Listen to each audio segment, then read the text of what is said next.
morning. Welcome to the morning market briefing. Today is Monday, the 4th day of May. And you may be thinking to yourself, well, you didn't do the thing. And to you, I say, I will never kowtow to a Disney adult Star Wars fan base. And today's not, even on this day. And I wanted to start off by just saying, if you're wondering why we have such a problem with incel culture in this country, and maybe that we've fallen apart over the last 30, 40 years and everything feels sad, it's because I would argue one of our most famous movies is about a dorky kid who teams up with a homeless guy to fight his dad so he can kiss his sister.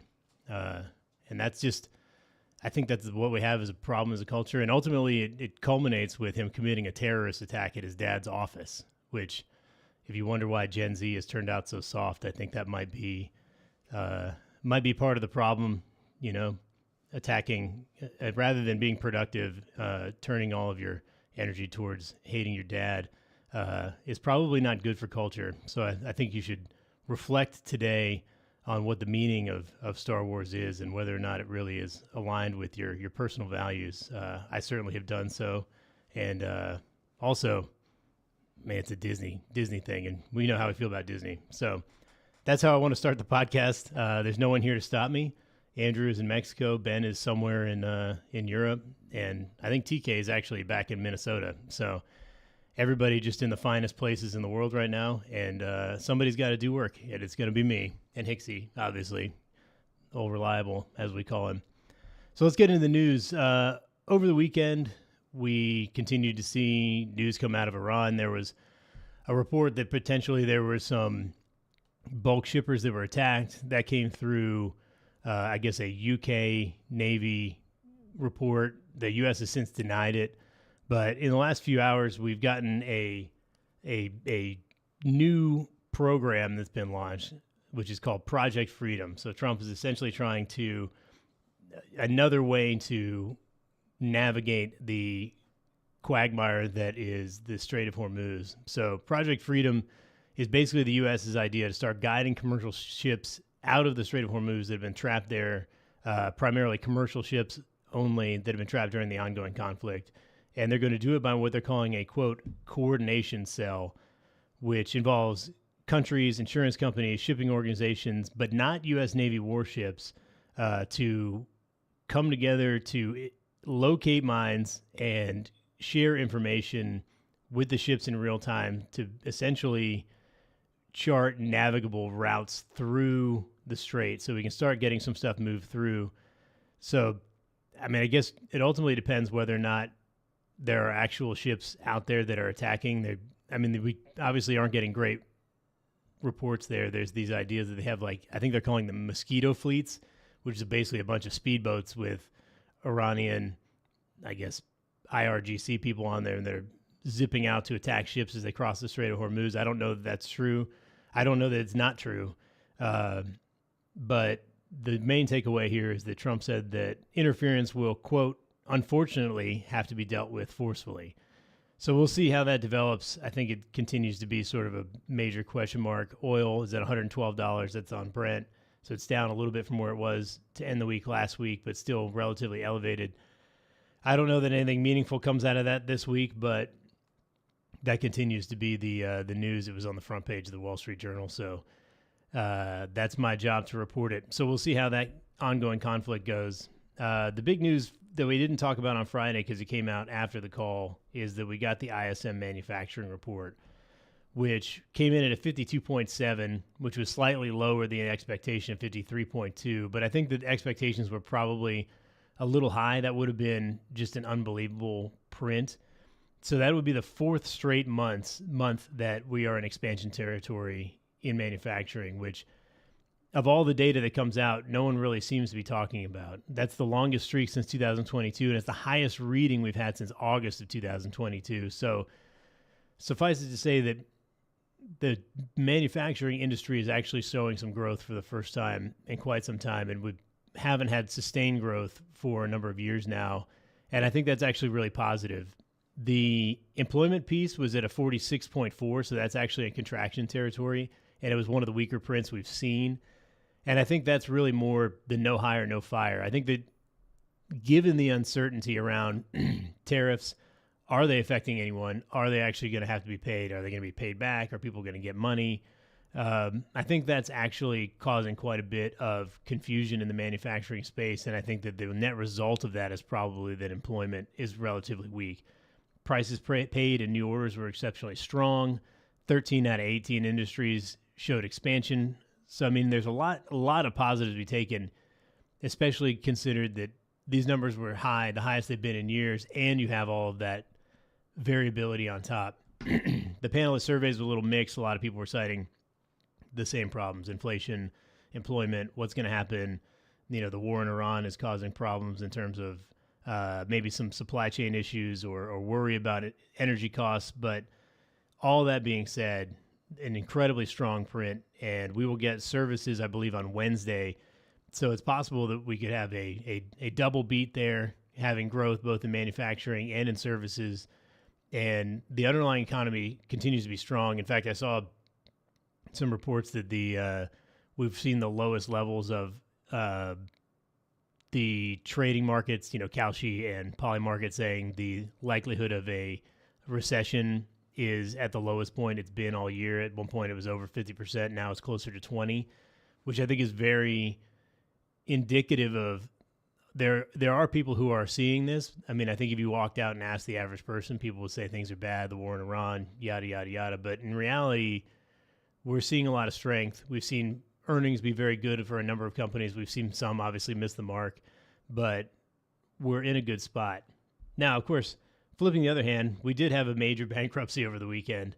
And anyone who's listened to this call for a long time knows that something my dad used to say, he was an airline pilot for Delta, was that there are two kinds of airlines: those that have gone bankrupt and those that will. And so Spirit Airlines basically sent out a press release at 3 a.m. on Saturday morning saying that they were canceling all flights effectively and they were going to begin an orderly wind down. There was some talk last week that Trump was going to try and step in and offer a bailout. There's $500 billion as a number being floated out there, but it seems that ultimately failed. And the irony here is that this was a big feather in the cap for the Biden administration. Elizabeth Warren and Pete Buttigieg especially really rallied against Spirit merging with JetBlue, the idea being that they were going to form a monopoly. This was going to be a horrible blight on the American consumer, and that, the prices of airline flights were going to just spiral out of control, and they would be effectively a monopoly. Now, I think we all know that both Spirit and JetBlue were not exactly big companies. In fact, they both were pretty small, and even if they merged together, wouldn't be anywhere near the size of a Delta or United or any of the big dogs. They'd probably still be smaller than Southwest. And so the idea that the reason that they shouldn't merge was bad for the consumer turned out to be, pretty alarmist and incorrect. And I would argue that what's more important than a couple bucks on what is the cheapest airline, basically, if you're paying $50 and it goes to $55, but the company still exists, there are 17,000 people who lost their job over the weekend because they weren't able to effectively merge with another company and continue operations and look for synergies and try and pay down some of this debt. So this is the first major airline, one that people are really aware of, to shut down really since 9/11. So Midway Airlines was based out of Chicago, and it was roughly the same size, and they, basically 9/11 hit and they ceased operations. We've had other airlines fail, but they weren't nearly as big. They're mostly regionals, things like Aloha Air. But this is the problem with the industry at large, is that, there are a lot of variables like supply and demand of seats. There are a lot of variables like the cost of jet fuel, which obviously is elevated to this moment. And it's just one of those things where there's just perfect competition. If you read the book 0 to 1 by Peter Thiel, he talks about how X.com and PayPal effectively were running each other into the ground because they had virtually the exact same product and they were competing on price, and they were both actively going bankrupt. And so they decided to merge. And then there was one company that did that, and they were competing on price, and they were able to get those off the ground. And the net economic result of that has been unbelievable. I mean, particularly when SpaceX goes public at the end of June, in theory, that will be just one more feather in the cap for what they call the PayPal mafia. But think Yelp, YouTube, eBay, bought PayPal. I mean, there's been a zillion companies that have come out of that. I mean, Palantir is Peter Thiel's new thing. That's another massive company. There's just been unbelievable wealth created by the idea that two companies that were failing were able to come to an agreement to merge and then create a profitable business that ultimately set off some of the most unbelievable economic booms of the last 20 years. I mean, Tesla, I didn't even mention Tesla. I mean, those are huge companies, trillions and trillions of dollars of economic value and hundreds of thousands of jobs have all come from that. And you could argue that there was never a monopoly in play. These are two, obviously garbage airlines, and we could have come away with this with some positives, but unfortunately, the big giant poisonous slug that is government jumped on top of it and said that the evil robber barons of Spirit Airlines are trying to steal your money.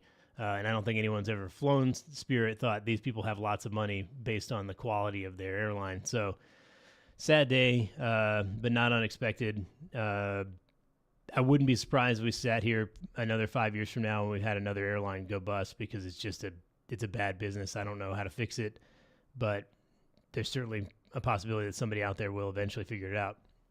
Other news, speaking of garbage companies, GameStop is now looking to basically buy eBay, which former owner of PayPal. And the irony there is when they spun out PayPal, eBay really hasn't done much since then. That was their crown jewel. And for years and years, when you go back to like 2011, 2012, the war cry of investors who were invested in eBay was, you got to spin out PayPal because it's going to be the more valuable product. And for a long time it was. PayPal has not performed well over the last 2 or 3 years. But for a long time, that was just an unbelievable company. And it was at one point a wholly owned subsidiary of eBay. But now GameStop, which is probably the meme stock of the century, which is basically a story of, they were a company that were failing. Nobody really plays, brick and mortar video games. Think the actual discs and the cartridges. Everybody just downloads whatever to their computer or their PlayStation to play it now. And that was a business line that eventually died. But, a bunch of dorks rallied together on Reddit and they saved the company. There are a million different new stock issues. They paid off a lot of their debt, and they pivoted hard at, I would argue, a good time into collectibles, trading cards. And so GameStop sort of changed their whole move from, your cartridges and your CDs and that kind of thing into a lot of those like Funko dolls and Pokemon cards. And I believe they now sell baseball cards and things like that as well.